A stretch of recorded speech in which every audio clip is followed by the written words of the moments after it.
नमस्कार दोस्तों, tiny seeds की ओर से आप सबको स्वतंत्रता दिवस की हार्दिक शुभकामनाएं। आज टाइनी सीड्स आपके लिए लेकर आया है कि अगर आपको इस स्वतंत्रता दिवस के अवसर पर भाषण देने का मौका मिल रहा है तो आप कैसे एक दमदार, शानदार, भावपूर्ण, सहज, सरल और लघु भाषण तैयार कर सकते हैं। जब भी आप भाषण दें उसे 3 चरणों में बांट लें और आवाज़ को बुलंद कर लें, तभी आप मंच को अपना बना सकते हैं। दोस्तों, यहाँ पर मैं आपके लिए एक अध्यापिका के तौर पर इस भाषण को प्रस्तुत करने जा रही हूँ। आप जिस भी पद में नियुक्त हैं, आप अपने पद के आधारभूत इस भाषण को तैयार कर सकते हैं।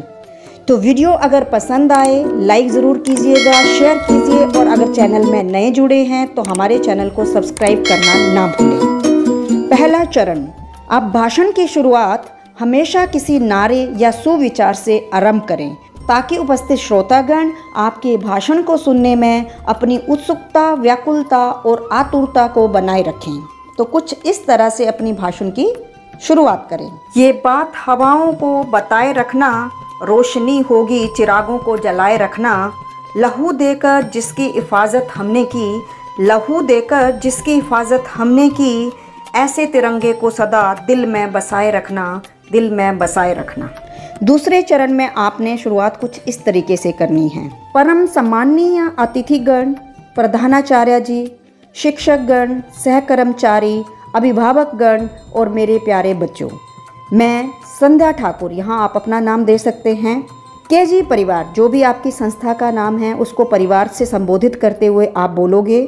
केजी परिवार की ओर से इस स्वतंत्रता दिवस के उपलक्ष्य में आप सबका हार्दिक अभिनंदन करती हूँ और तहे दिल से शुक्रिया अदा करती हूँ अपनी निर्णायक समिति का, जिन्होंने मुझे आज इस आज़ादी के महोत्सव में आप सबके समक्ष विचार अभिव्यक्त करने का अवसर प्रदान किया। आज पूरा भारतवर्ष आज़ादी का जश्न मना रहा है, जिसके उपलक्ष्य में हम सब भी आज इस मंच में एकत्रित हुए हैं। पर यह जो जश्न मनाने का मौका हमें मिला है, यह यूं ही नहीं मिला। आज हर भारतवासी खुली सांस ले रहा है, तो इसके पीछे हर उस वीर योद्धा की, हर उस वीर सपूत की कुर्बानी की गाथा छुपी है, जिन्होंने एकजुट होकर आंदोलन पर आंदोलन किए, अपने लहू की नदियां बहाई, जान न्यौछावर करते हुए खून की होली खेली, पर अपने लक्ष्य प्राप्ति की ओर अड़िग रहे।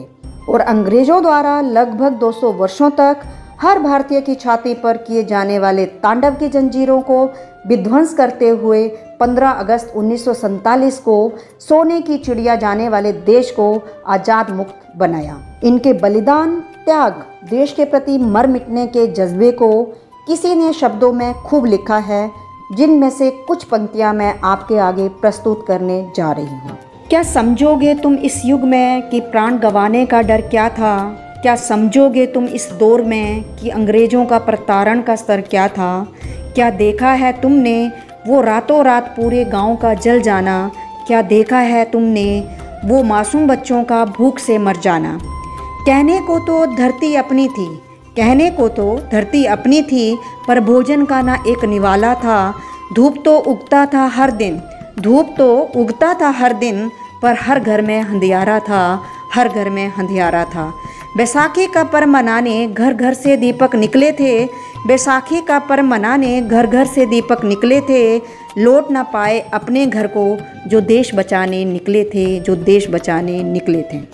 तो इन महान स्वतंत्रता सेनानियों की कुर्बानी की बदौलत आज हम पूर्ण रूप से स्वतंत्र हैं और 15 अगस्त 1947 के पश्चात जब से हमें स्वराज्य की प्राप्ति हुई, तब से लेकर आज तक हमारे देश ने कई क्षेत्रों में, चाहे शिक्षा का क्षेत्र हो, सार्वजनिक क्षेत्र हो, राजनीतिक क्षेत्र हो या तकनीकी क्षेत्र हो, निरंतर प्रगति की है। तो यह प्रगति यूं ही चलती रहे और वीर सपूतों की कुर्बानी व्यर्थ न जाए, इसके लिए हर भारतीय को, खासकर हमारी युवा पीढ़ी को, जो देश का उज्जवल भविष्य है, जागरूकता की आवश्यकता है कि सांप्रदायिकता, जातिवाद, भाषावाद ऐसा दीमक है जो हमारी एकजुटता और भाईचारे को दिन प्रतिदिन खत्म कर रहा है, खोखला कर रहा है।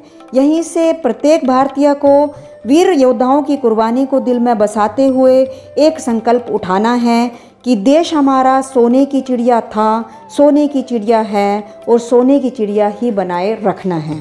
तीसरा चरण, मंच को छोड़ने से पहले आपको कुछ इन शब्दों का इस्तेमाल करना अति आवश्यक है। मैं तहे दिल से धन्यवाद देती हूँ आप सभी उपस्थित श्रोतागण का, जिन्होंने अपना बहुमूल्य समय निकाला और आज इस आज़ादी के महोत्सव में शामिल होकर हमारे नन्हे मुन्ने बच्चों को और हमें प्रोत्साहित किया। आप सबका दिन मंगलमय हो। जय हिंद, जय भारत।